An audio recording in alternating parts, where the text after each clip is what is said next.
La Unión Europea y el Reino Unido han alcanzado un nuevo acuerdo sobre el protocolo de Irlanda del Norte. Tras meses de negociaciones, el primer ministro británico dijo que lo pactado salvaguarda la soberanía de Irlanda del Norte, mientras que la presidenta de la Comisión Europea señaló que el nuevo marco de Windsor protegerá sus mercados. El gobierno francés planea reducir la presencia de su ejército en África. Así lo expuso el presidente Emmanuel Macron durante la presentación de su plan para el continente a días de un viaje que lo llevará de gira por 4 países centroafricanos.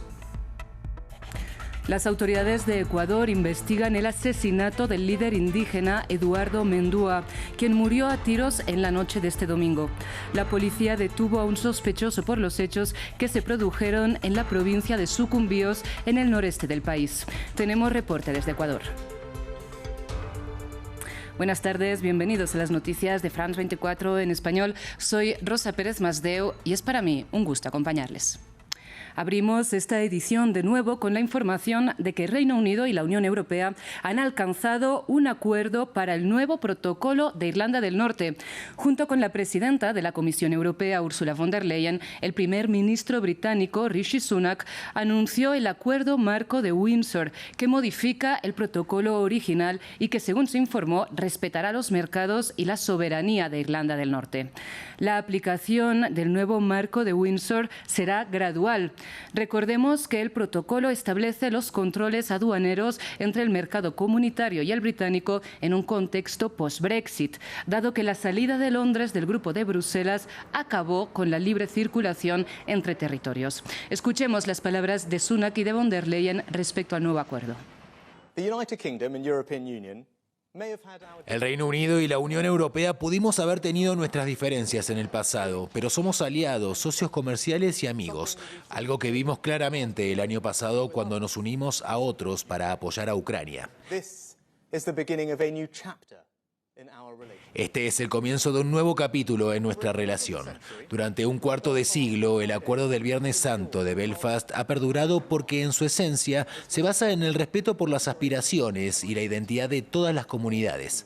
El acuerdo de hoy trata de preservar ese delicado equilibrio y trazar un nuevo camino a seguir para el pueblo de Irlanda del Norte.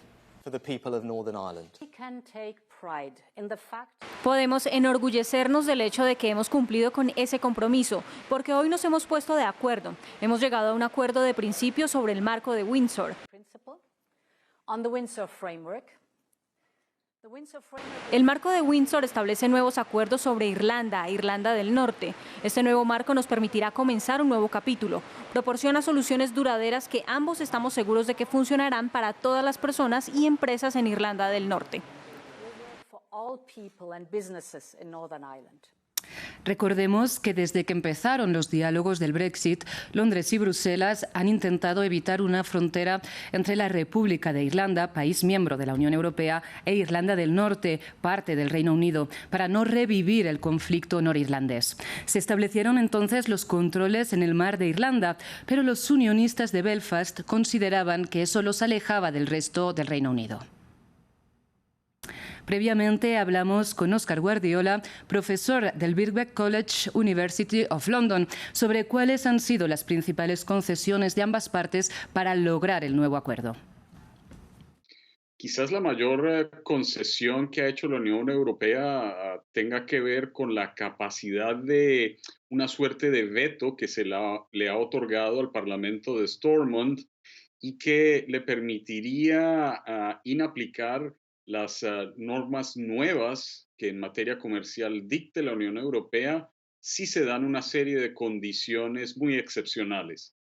Es poco probable que esas condiciones se den. Sin embargo, ese tipo de, soberanía compartida en lo judicial es algo novedoso y una concesión por parte de la Unión Europea. Cambiamos de información. En Ucrania, las autoridades de Kiev informaron de un ataque ruso con 14 drones bomba.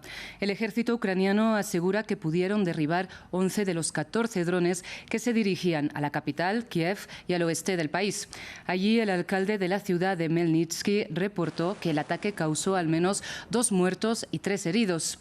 Por otro lado, el Kremlin se pronunció este lunes sobre el plan de paz propuesto por China. Moscú agradeció el apoyo de Beijing, pero concluyó que de momento no ve condiciones para una salida de paz negociada. Desde Kramatorsk, en Donetsk, nuestra enviada especial Catalina Gómez Ángel nos reporta lo ocurrido este lunes sobre el terreno.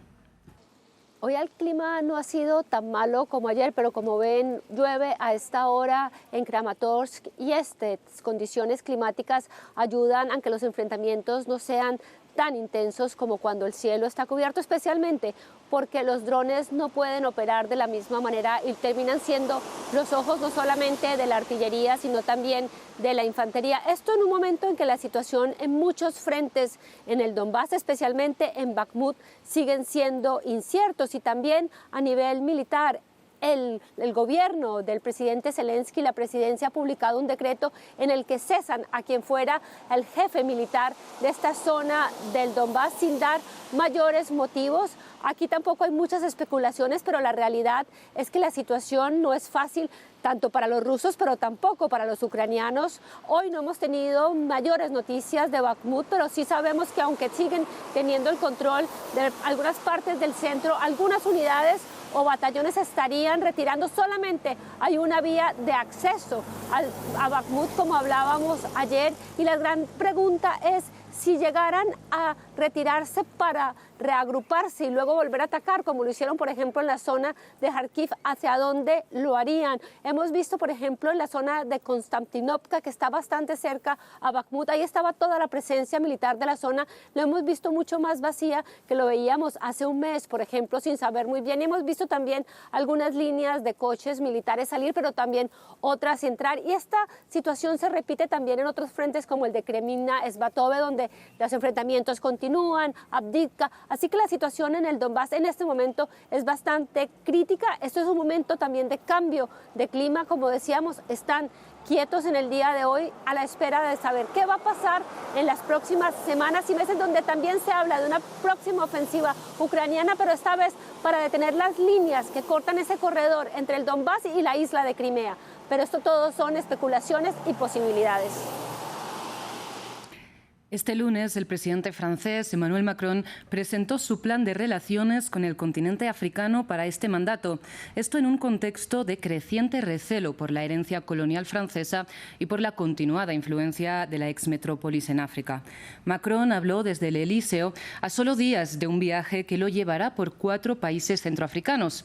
El mandatario francés dijo que planea una notable reducción de las tropas francesas en África y habló de nuevas relaciones más igualitarias. Escuchemos. Ya no hablamos de las bases militares como existen hoy. Mañana nuestra presencia se inscribirá en las escuelas, en las academias cogestionadas. Habrá personal francés, pero en menor cantidad, y personal africano.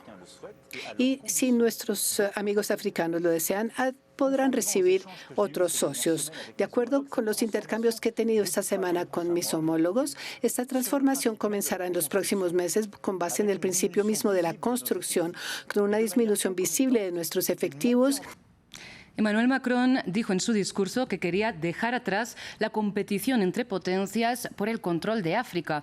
Sin embargo, también defendió el papel de Francia en favorecer la influencia europea en el continente africano, un continente, recordemos, donde China y Rusia ganan terreno.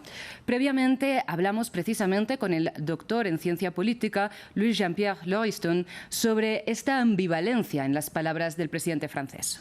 Los africanos mismos son muy escépticos de estas ideas. ¿Por qué?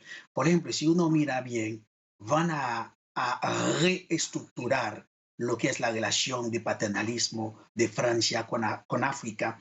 Por ejemplo, si uno mira, dicen que van a reducir la visibilidad de los militares. Entonces, ¿quién va a tomar el reemplazo de esos militares franceses? Son blancos, son los mismos franceses, o diríamos los colonizadores, pero reemplazados por otros africanos, por ejemplo, los dictadores.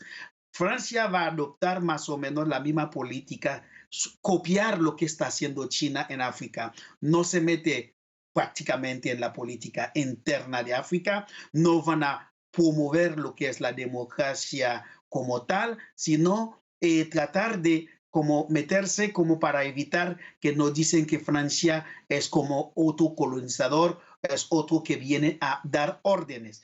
Yo creo que ese discurso los africanos mismos lo toman con mucho como precaución, con mucho duda sobre la verdadera intención de Francia en esta nueva era que él está describiendo allí. Vamos ahora con noticias de América Latina porque en Ecuador la policía investiga el asesinato del líder indígena Eduardo Mendúa, quien fue tiroteado la madrugada de este domingo en Sucumbíos, en el noreste del país, cerca de la frontera con Colombia. Nuestro corresponsal en Ecuador, Gustavo Ortega, con los detalles y las potenciales consecuencias del incidente. El asesinato del dirigente de Relaciones Internacionales de la Confederación de Nacionalidades Indígenas de Ecuador, Eduardo Mendúa, ha generado reacciones no solo en el país, sino del propio representante de los pueblos indígenas de la ONU. El presidente del Foro Permanente de Asuntos Indígenas de la ONU, Darío Mejía Montalvo, calificó el asesinato como repudiable y altamente preocupante. Exigió a las autoridades actuar con rapidez y castigar a los responsables. Eduardo Mendúa fue asesinado el 26 de febrero al estilo sicariato, según informó el ministro de Interior Juan Zapata, cuando retornaba a su vivienda en la provincia de Sucumbíos por un grupo armado. Formaba parte de la nacionalidad indígena Cofán, que hace vida en la Amazonía ecuatoriana. Su más reciente participación se produjo en la Asamblea Nacional de la en la ciudad de Quito, donde los movimientos indígenas le han exigido la renuncia al cargo al presidente de la República, Guillermo Lasso, por una supuesta trama de corrupción y narcotráfico que señalan a su entorno más cercano. Sucede cuando hace 7 meses también su hermano fuera asesinado. Las organizaciones indígenas desconfían de los pedidos de investigación del Ejecutivo Nacional y han rechazado la presencia de la actividad minera y petrolera en sus territorios sin consulta previa. Los movimientos indígenas rechazan la militarización en 30 nuevos pozos petroleros y 11 explotaciones mineras y aseguran que tanto el presidente de la República como la empresa petrolera estatal tienen cuotas de responsabilidad por la militarización de sus territorios y cuotas de responsabilidad por la omisión de la seguridad en sus zonas. Sucede en medio de un clima de tensión política, en medio de investigaciones del presidente de la República. Los movimientos indígenas anunciaron previamente que radicalizarán la vigilancia de sus territorios y harán una nueva asamblea para evaluar lo sucedido, mientras la Fiscalía anunció la detención de un primer involucrado en el asesinato. Y cerramos con noticias climáticas, porque el invierno en el hemisferio norte deja inusuales nevadas en California, Estados Unidos. Además, varios tornados han pasado por el medio oeste, en Oklahoma, Kansas y Texas. Por otro lado, gran parte del territorio de España se ha visto afectado por la tormenta Juliette. Andrés Granadillo tiene los detalles. Vientos helados, nevadas, regiones azotadas por los fuertes vientos. A esto se enfrentan los habitantes del hemisferio norte en medio del invierno. Juliette azota España. La tormenta causada por un frente frío procedente del Ártico que atacará hasta el jueves ha dejado 30 provincias bajo la nieve. Mientras, en Estados Unidos, una inusual helada que cubrió el estado de California dejó a cientos sin electricidad. En Big Bear cayeron hasta 114 centímetros de nieve. Se pinchó un neumático y tuvimos que cambiarlo, pero ayer tuvimos que dejar nuestro vehículo en otro sitio. Esta mañana, cuando nos dimos cuenta que la rueda estaba pinchada, hubo drama, y ahora estamos corriendo con la de repuesto y tenemos que esperar porque el taller al que íbamos y donde nos iban a ayudar no está trabajando. Una advertencia de ventisca permanecía en efecto para las montañas de San Bernardino. En Kansas y Oklahoma, tornados dejaron destrucción a su paso. Vehículos volcados y una docena de personas quedaron heridas. El Servicio Meteorológico Nacional, con sede en Norman, Oklahoma, busca evaluar todo el desastre causado. Sabemos de otras áreas donde ocurrieron daños y continuaremos inspeccionándolas a medida que tengamos la oportunidad. Si no podemos llegar a un área a inspeccionar, trabajaremos con los administradores de emergencias locales para evaluar los daños. Las tormentas provocaron vientos de hasta 112 kilómetros por hora y cortes de electricidad debido a la caída de las redes eléctricas. Llegamos así al final de esta emisión. A ustedes, muchísimas gracias por su atención. Saben que pueden ampliar toda la información en France 24 y france24.com.